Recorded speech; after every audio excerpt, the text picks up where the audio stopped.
I ride a bus to the suburbs in the searing heat. That's the title. Scorching sun cracks the concrete. Traffic pollution fogs the senses.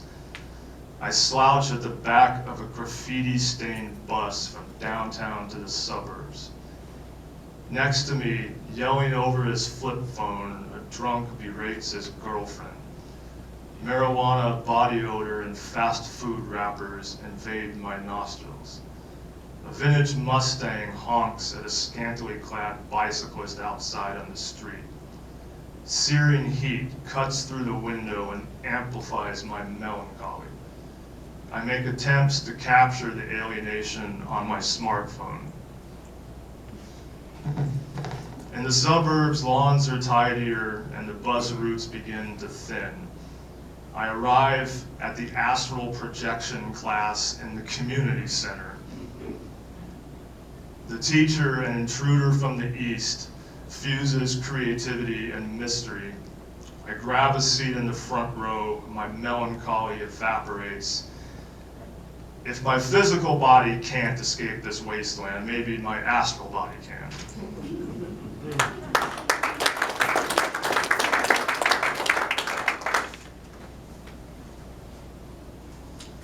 Okay, it's great. I haven't been at this podium for a few years.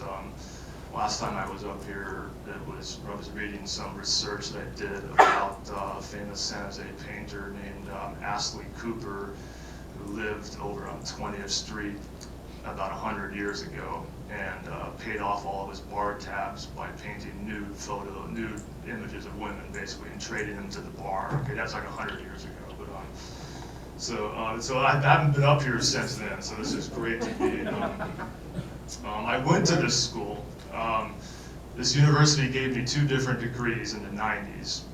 Both of them are completely useless. So this is about that. So this is the next poem is about. It's called Sir's Parchment. It's about this. And this one you just have to pretend I have an English or a British accent, like a Monty Python kind of accent. So I can't do it. I've tried, but Sir's Parchment.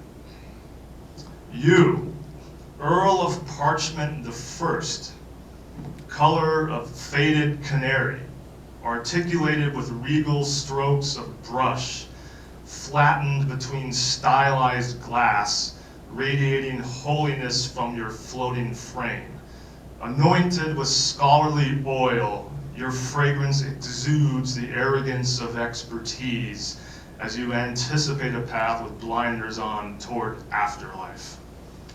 And you, also, the next one, Earl of Parchment the Second, your archival matting slightly less faded, your frame all the more bejeweled, your calligraphy blacker than the ace of spades, you strike a masterly tone. Double embossed you remain, adding another abbreviation to my name, oiling those career highways, enabling bowling balls to carom towards the pins of retirement. Yes, to both of you, sirs, I say, we are thankful for your predictions, but our knowledge will not survive us in frames. We shall learn from the gardens and the subways, from butlers and sewer rats, the natives and the exotic ones. We shall emerge in test labs, bakeries, editing suites, concert halls, and machine shops. We shall absorb knowledge like a sponge. We do not tether ourselves to one specialty. We are not beat writers. We are not attached. We dissolve the attachments. Sirs of Parchment, your sons will not rest between polished glass and tidy angular plaques. We shall not reduce ourselves to abbreviations, but instead replenish ourselves in laboratories and on easels, in business boardrooms and symphonic halls, with the weeds and the lotuses in the muddiest of mires and the bluest bodies of water.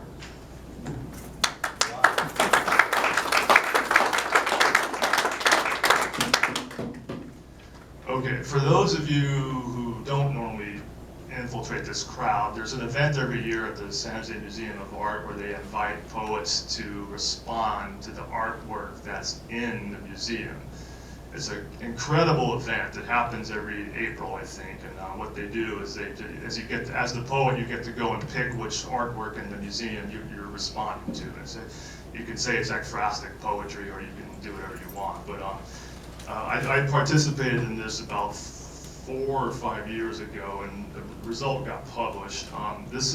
What I was responding to was 2 photographers from India who had a huge exhibit at the museum. It was all photography of crumbling camera factories, abandoned buildings, and broken old photography lab equipment, plaster falling off the walls, just abandoned photography labs. But you were looking at digital photography of forgotten analog photography. And the library, of course, or the museum, of course, used to be the library in the 60s when my mom worked there for the whole 60s. So there's all these different layers of reincarnation that came into my head, and so this was the result of that. Okay, analog reincarnation. Through a distant lens darkly captured, the archaeology of absence, the analog of reincarnation, passed on through cousins in the East. From a factory of dust in the city of joy, you and your lens, they will conjure the image of a man long gone. But now that he lives on, through me, I can say thank you, yours truly. To you, this man, someone that I never knew, a photograph is all that I see. You are now me, and I am now you. The cousins, they tell me this is true. Your profile reflects mine. As I hold it to the light, I see it shine, secular and sublime, that faded brown photo from decades ago. This, they tell me, these cousins from the East. Through another lens, over in the West, the library that I never knew, inside these walls, the books grew and grew, their music available for review, their stories passed on from me to you. And thanks to you, I began to read at the lowly age of 2. As the dust began to settle and feathers of plaster fell from the ceiling, in a factory abandoned of any meaning, the imagery started singing while the lens opened wide and panoramic, enigmatic and true, reproduced by f-stops and shutters and screws. The past emerged in multiple views. Now I arrive here today from a soul darkly captured through a camera snap, through a lifetime and back, through the lens of death and birth passed on from the womb, from library to museum rooms. Here in front of me, a mirror of archaeology. Through this poetic lens, past and present depend on cause and effect. A life passed on from me to you, this poetry to be continued.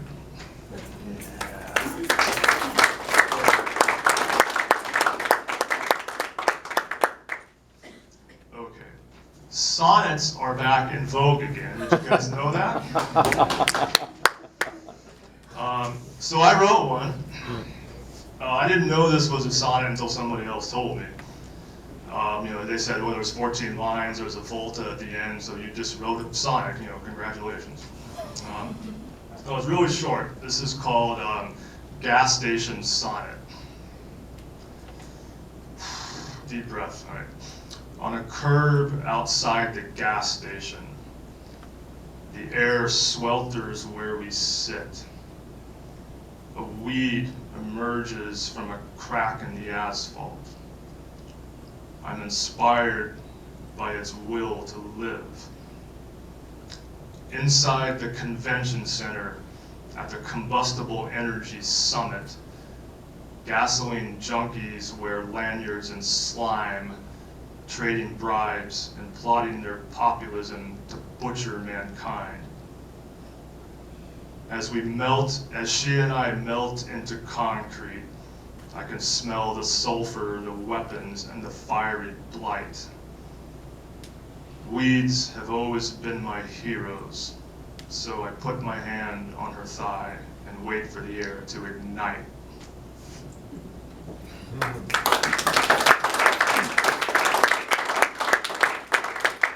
I was told that was a sonnet. I believe him.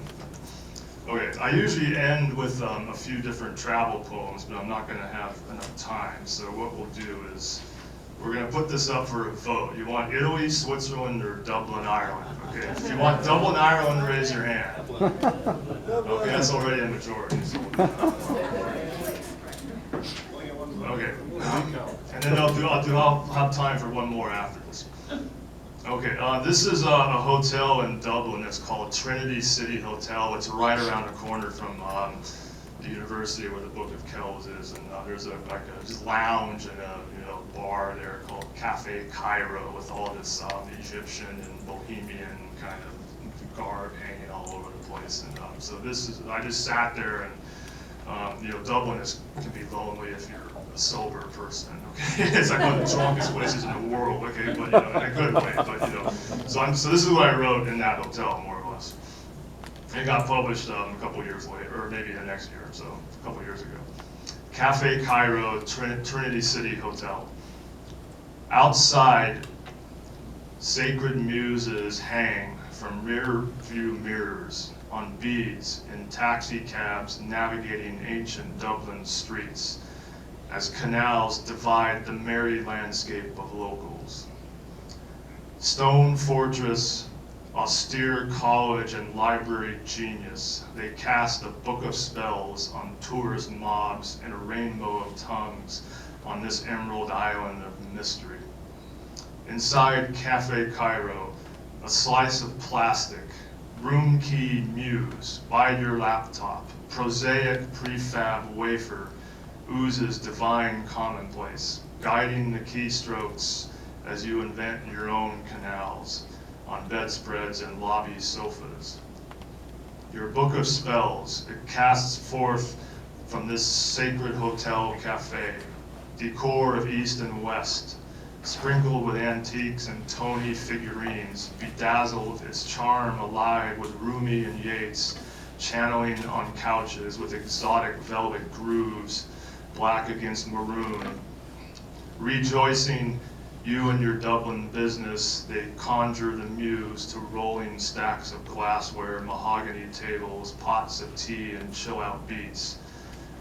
Cafe Cairo, your liquid temple with secondhand words and books, laptop jammed with secret evening soirees, mysteries to guide you down the hall, where the poet's masterpiece will hail those Dublin taxis and their sacred fares.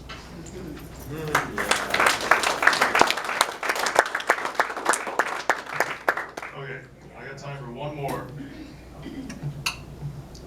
And